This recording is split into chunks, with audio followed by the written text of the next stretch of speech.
Well, it doesn't take 40 years of experience to realize that today ain't a good day to go flying. My name's Juan Brown. You're watching the Blanco Largo channel. I've been flying for nearly 40 years now. Started out buying my first airplane when I was 15 years old, a 1942 Taylor Craft. Soloed at 16, got my license at 17. Continued to fly light aircraft throughout my whole career. Eventually got into the Air Force, flew about 10 years there, became an Air Force instructor pilot, and then flew heavy aircraft for the Air Force. And then finally got on flying commercial airlines. Been doing that for the last 18 years. So today looks like a good day to discuss the tragic accident involving Roy Halladay and the Icon A5 aircraft. It's Thursday, the 9th of November, and here's what we know about the accident so far. NTSB will have a preliminary report out in as little as 7 to 10 days. NTSB is presently calling this what appears to be a high energy impact into the water. Eyewitness reports and cell phone footage indicate that Roy was doing multiple high-speed dives towards the water and leveling out as low as 5 feet above the water, and on one of these passes was followed by a large splash.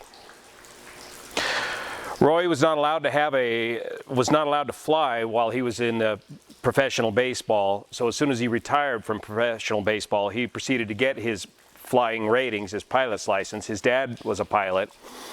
He's had his license for several years now. He's acquired 700 hours, has a private pilot license rating, an instrument rating, and a multi-engine rating. This is what's considered a high-profile accident in the industry and may have long-lasting effects on the light sport aircraft industry and the aircraft that Roy was flying, the Icon A5, and their production as well.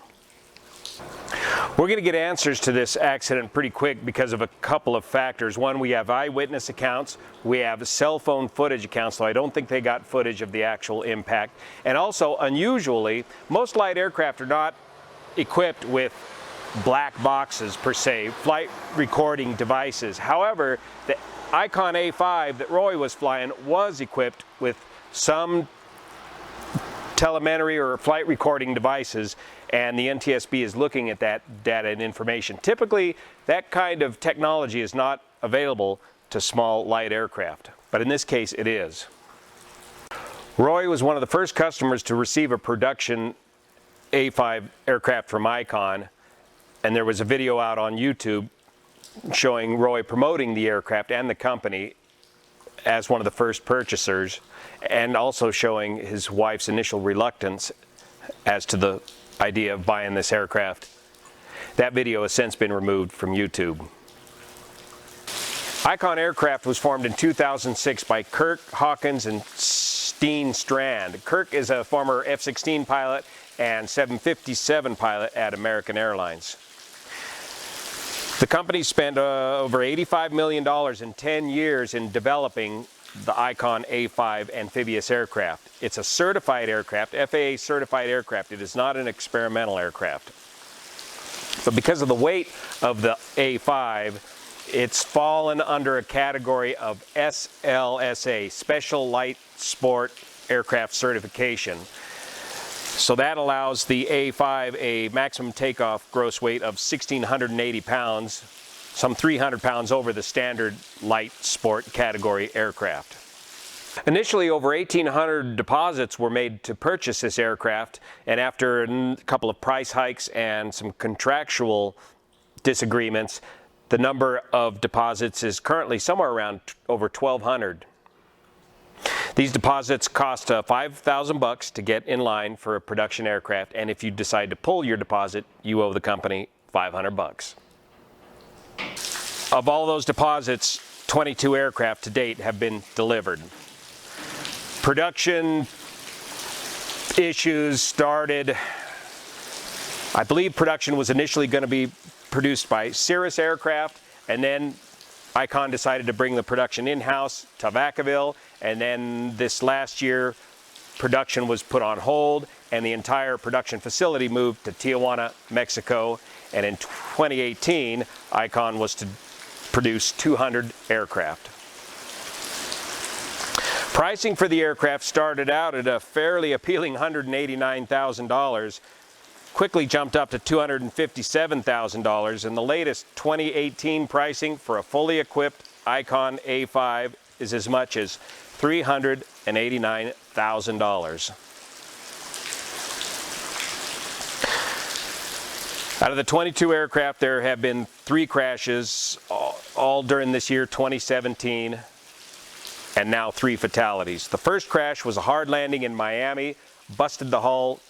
Pilot and passenger were uninjured. The aircraft did sink up to the wings, and they were able to recover the aircraft.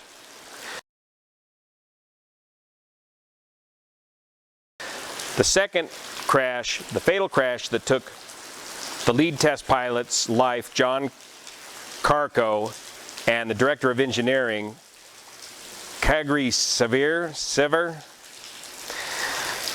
occurred here in May of 2017 in Lake Berryessa.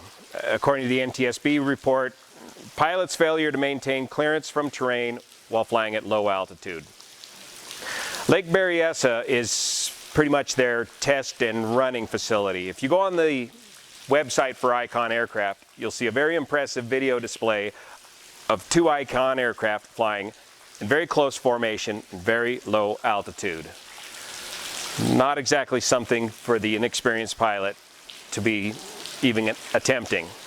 Nevertheless, the crash here at Lake Berryessa, it appears as though the pilot in command proceeded up Little Portuguese Canyon inadvertently when he meant to proceed up one of the wider canyons up Lake Berryessa. Lake Berryessa has a number of fingers and canyons off to the side of it, and it's pretty easy to turn up the wrong canyon, and that canyon's only about 2 miles long and rises, well, to 1,500 feet, about a little less than 1,000 feet above the water. I think the water elevation there at Berryessa is about 500 feet. And get caught in one of those little canyons. They say the turning radius in an Icon, if you rack it up and do a max performance turn, you could turn that thing in as short as 500-foot radius, I believe. No, I think it was 500-foot diameter. The distance of that Little Portuguese Canyon was about 600 feet wide, where they got up the canyon, tried to initiate the emergency turnaround, and impacted the terrain on the far side of the canyon. There was no fault found with the airplane.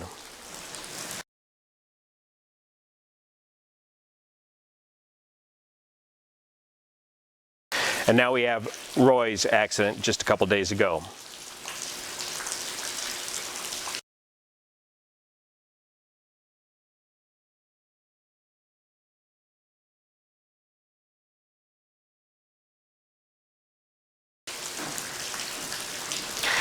In April of 2016, a very controversial contract, perhaps the first in aviation history, was released by Icon Aircraft, or at least Icon Aircraft's lawyers.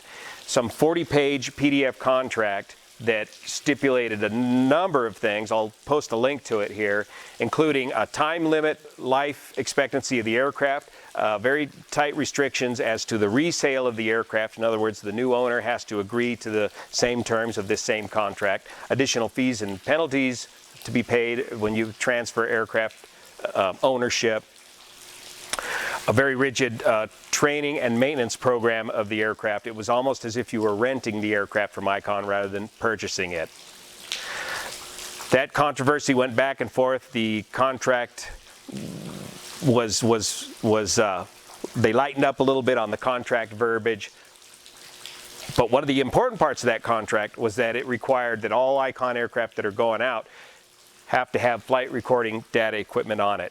And I believe Roy's had flight recording data equipment on it, and so the NTSB will be able to get that information. That is not a requirement of light or certified small aircraft. So the Icon A5 is a bold new entrant into the light sport aircraft industry. In the words of Icon's founder, Kirk, he wants to democratize aviation and bring it to the masses. Well, a lot of folks, we've seen this rodeo before, a lot of folks have tried to do this to varying degrees of success. And it's very difficult to successfully pull this off.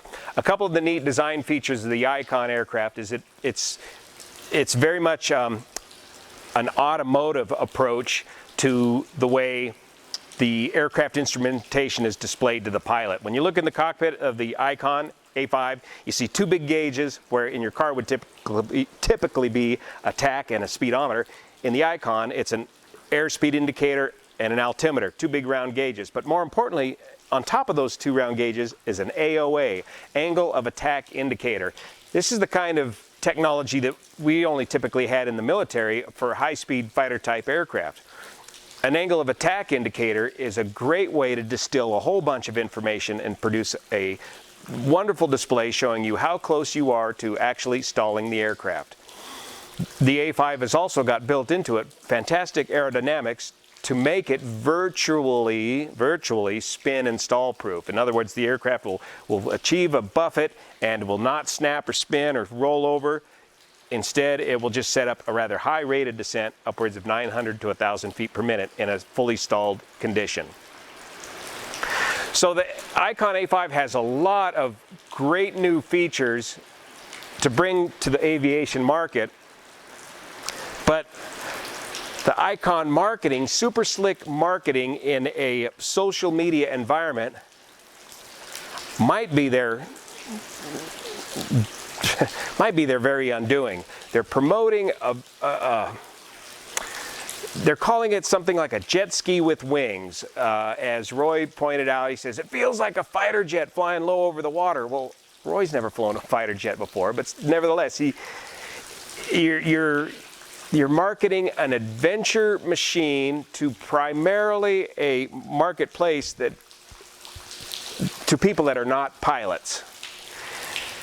At $389,000, you're marketing it to folks with a whole lot of money and little or no flying experience.